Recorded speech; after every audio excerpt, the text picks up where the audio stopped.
Сайн байцгаана уу? Чухал анализийн дотоод зах зээлийн ээлж дугаар эхэлж байна. За бид энэ удаагийн дугаараараа Монгол улсын макро эдийн засгийн чухал үзүүлэлт болох нүүрсний экспорт, гадаад валютын үнэ, за гадаад валютын улсын нөөц, за тэгээд мэдээж бодлогын хөвгийн талаар илүү дэлгэрэнгүй ярилцахаар бэлтгэлээ. За та бүхэн эхний слайдаас харах юм бол за Монгол улсын нүүрсний экспортын нийт биет хэмжээ болон тухайн сард экспортлсон нүүрсний дундаж үнэ нь харагдаж байна. За 2024 онд бол Монгол улс нүүрсний экспортынхоо түүхэн дээд хэмжээнд хүрсэн. За 2 дугаар сард бол хамгийн өндөр дүнтэй буюу хамгийн өндөр үнэтэй буюу $130-оор нэг тонн нүүрсээ экспортлж чадсан байна. За үүнээс хоошоо бол нүүрсний нь бол тогтмол уналттай байсан. Сар болгон экспортсон нүүрснийх нь 1 тонныхын дундаж уналттай. За өнгөрсөн сарын байдлаар бол бүр $75 хүртлээр уналттай биет хэмжээнд ч гэсэн он гарснаас хойш бол тогтмол бууралтай байна. Тийм учраас Монгол улсын нийт экспортын орлого буураад за нөгөө талдаа гадаад валютын улсын нөөц гэсэн сөрөөр нөлөөлж байгаа. За энэний гол шалтгаан бол юу юм бэ гэхээр Хятад улсын үйл хөдлөх хөрөнгийн зах зээл байгаа.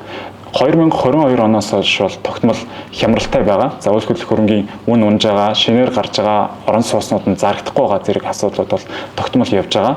За өнгөрсөн сарын Хятад улсын инфляцийн мэдээ бол бас хасах утгатай гарсан. За тэр нь бол сүүлийн 13 сард анх удаа хасах утгатай гарсан байгаа. Тэр нь бол Хятад улсад бол мэдээж дефляцийн дарамтыг бол бий болгож байна. За 70 гаруй хотод нь бол орон сууцны үнэ нь тэг зууны 14%-аар буурсан буюу үйл хөдлөх хөрөнгийн салбар нь тийм сайжрах мэдээг бол одоогоор харуулахгүй байна.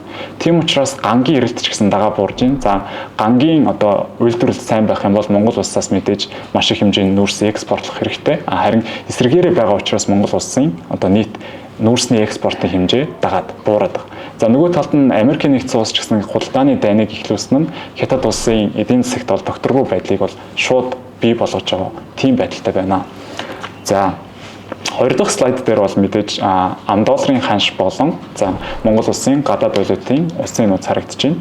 За 2 дугаар сарын 28-ны байдлаар $1 нь за 3466 төгрөгтэй тэнцэжсэн. За өнөөдрийн байдлаар бол бүр 3470-ыг давсан байна.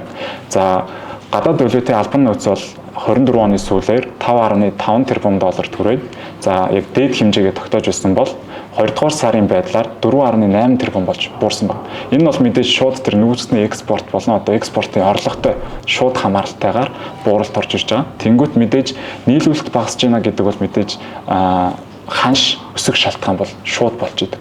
Тийм учраас гадаад валютын үнэ бол өсөж байна.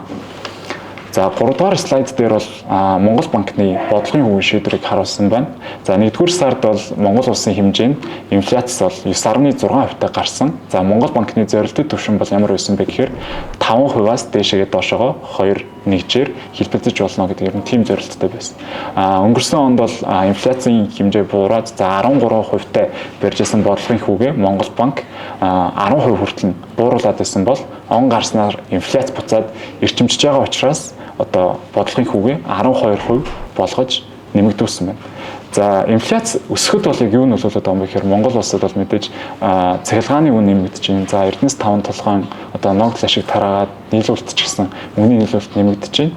За нөгөө талдаа $10 үнэ ч гэсэн өсөж байна. Тийм учраас хэрэглээний бүтээгдэхүүнүүдийн үн өсөж байгаа учраас инфляц нь дагаад бага зэргийн өсөлттэй яваад байна гэж харж байна. За энэ 12% болгож өсгөдөг нь бол мэдээж шууд зээлийн хүү, хадгаламжийн хүү нөлөөлөх зорилготой.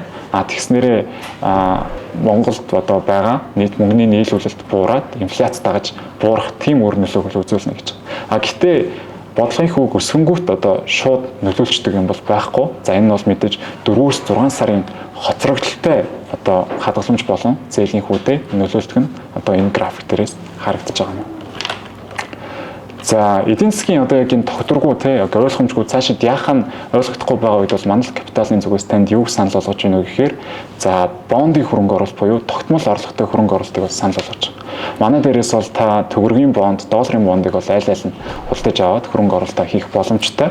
За мэдээж төгрөгийн бонд болон долларын бондууд маань ямар ч хадгаламжийн хүнээс бол мэдээж өндөр. За Төгрөгийн бондын хувьд бол тухайн гаргаж байгаа компани одоо үзүүлэлтээс хамаарат хүн бол нэг 18-аас 20% за дунджаар 19%-тай байна.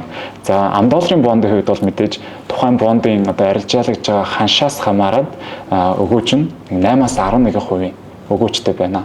Тийм учраас та манай одоо энэ бичлэгний доор линк оруулаад өгчий. Та энэ линкэн дээр мэдээлэл үлдээх юм бол манай брокерууд тантай холбогдоод за хэрхэн хөрөнгө оруулалт хийх юм, бондоо яаж авах юм, за мэдээж цаашаа хувьцаанд яаж хөрөнгө оруулах зэрэг бүх мэдээлэл бол танд өгчин. Тэгэхээр та доор үлдээсэн одоо линкэн дээр мэдээлэл үлдээгээрэй. За тэгээд энэ удаагийн дугаараа өндөрлөе.